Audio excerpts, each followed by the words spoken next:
Organisé par Artes Jeunesse, le dispositif Regard Jeune sur le cinéma permet à des jeunes de toute la France de participer au Festival de Cannes. Là, ils s'inscrivent dans un parcours cinématographique qui leur permet, entre autres, de réaliser un reportage critique autour d'un film en compétition dans les différentes sélections cannoises. Partenaire média de cette opération, ILTV vous propose de découvrir ces reportages. Crora est un film réalisé par Joao Salaviza et René Nader-Metsora. Ce film est présenté en sélection Un certain regard au Festival de Cannes 2023.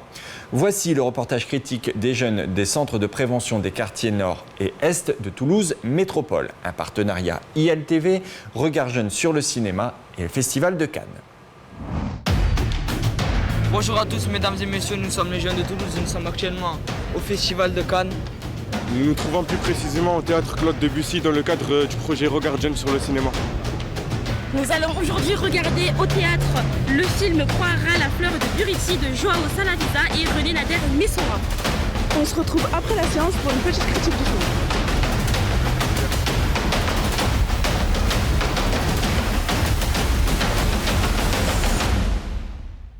Nous venons actuellement de sortir de la séance de cinéma qui pour moi a été totalement émouvante, j'ai fait que pleurer. On a essayé d'interviewer l'équipe mais malheureusement ils avaient pas vraiment le temps. Why did you choose this story in particular for this movie?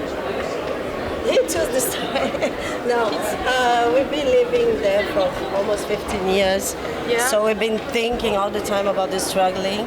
And at that time it was like we could not make a film without talking about the land's problems. On va débattre et donner nos avis de façon plus complète sur la plage. Le film parle des peuples autochtones du Brésil qui se font envahir petit à petit par les Occidentaux. Donc nous avons vu comment ils vivent avec la nature et aussi leur lutte pour préserver leurs terres. Ce que j'ai aimé, c'est qu'ils ont décrit beaucoup leur culture au début du film, ce qui est bien dans l'histoire. Ils ont montré par exemple la fabrication de leur pain, leurs fêtes, aussi la situation où il y avait la maman qui accouchait.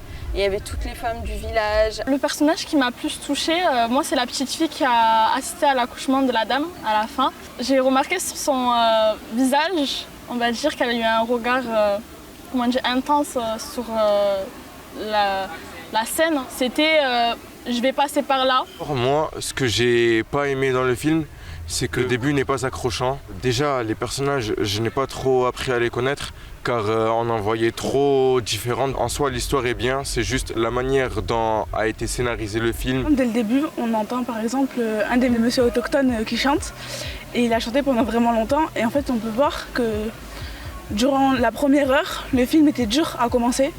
Je vais plus m'attarder sur la deuxième partie du film qui m'a énormément heurtée et qui m'a vraiment sensibilisée dans le sens où on a vraiment vu comment le peuple Kraos a subi une injustice du fait qu'un journalier blanc est venu leur apporter de quoi manger pour au final le lendemain les massacrer finalement avec une équipe. Ils sont venus armés et ils les ont tués et ont brûlé, saccagé l'endroit où ils dormaient et c'est vrai que ce moment-là ça m'a énormément touchée. On voit qu'ils font des manifestations, on voit qu'ils manifestent vers la troisième partie du film, qui vont faire des lettres au gouvernement, se rejoindre à la capitale pour parler de leur situation et tout ça. Et du coup, ça parle un peu de politique. On se rend compte que leur seul but et leur seul objectif, c'est de conserver leur mode de vie parce que ça leur tient à cœur. Malheureusement, les Occidentaux grignotent petit à petit. Quand j'ai regardé le film, il y a plusieurs fois où j'ai pleuré parce que je me suis sentie touchée par leurs conditions et je trouve pas ça normal qu'on impose aux gens en mode de vie ou qu'on les massacre tout simplement. Et j'ai trouvé ça beau que ce soit des gens qui soient des autochtones qui est rejoué dans ce film-là et j'ai vu leur émotion quand ils ont vu que le public avait adoré de s'être vu à l'écran. Du coup, j'étais fière pour eux aussi et je trouve que le cinéma, c'est vraiment un art qui transmet des émotions.